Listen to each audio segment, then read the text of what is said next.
Have you ever heard of the listener's echo?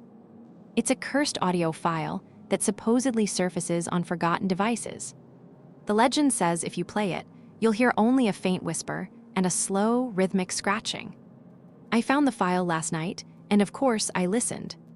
It sounded like nothing, but now it's late. That same scratching sound is coming from inside my walls, and it's getting louder. It's coming from right behind my head now. The file doesn't let you hear the ghost, it lets the ghost hear you.